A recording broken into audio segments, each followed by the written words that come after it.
Parehong nakagapos sa mga kamay ng dalawang hinihinalang biktima ng summary execution nang matagpuan po sa barangay Don Bosco, Parañaque City. Patay ang babaeng biktima habang naisugod naman sa ospital ang lalaking kasama niya. Narito ang report ni Bob Gonzales. Nagkalat ang dugo sa kalsadang ito sa Don Bosco, Parañaque, kung saan natagpuan ang dalawang hinihinalang biktima ng summary execution. Patay ang babaeng biktima habang naghihingalo ang lalaki at agad dinala sa ospital. May binabang dalawang tao dyan, tapos binaril nung nakasakay sa kotse. Four wheels ang gamit. Ibig sabihin, buhay nung binaba dyan, pagbaba sa kanila binaril. Hindi pa namin ma-identify kung sino yung mga yung biktima.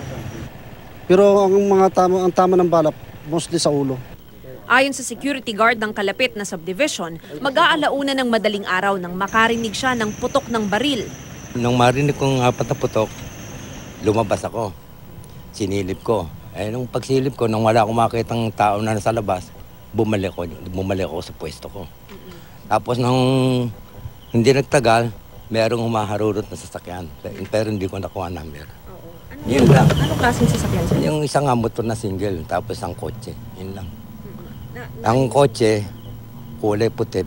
Dead on the spot ang babaeng biktima na nakaasul na t-shirt at shorts. Bugbog sarado ang mukha nito at nakatali ang mga kamay. Nang imbestigahan ng SOCO, may nakuhang 2 sachet ng hinihinalang shabu at drug paraphernalia sa bag niya. Ang itinakbong lalaki sa ospital, nakagapos din ang mga kamay sa likod. Walang nakuhang pagkakakilanlan sa 2 biktima. Hinahanap pa ang nasa likod ng pamamaril. Ito ang unang balita sa Parañaque. Mav Gonzales reporting.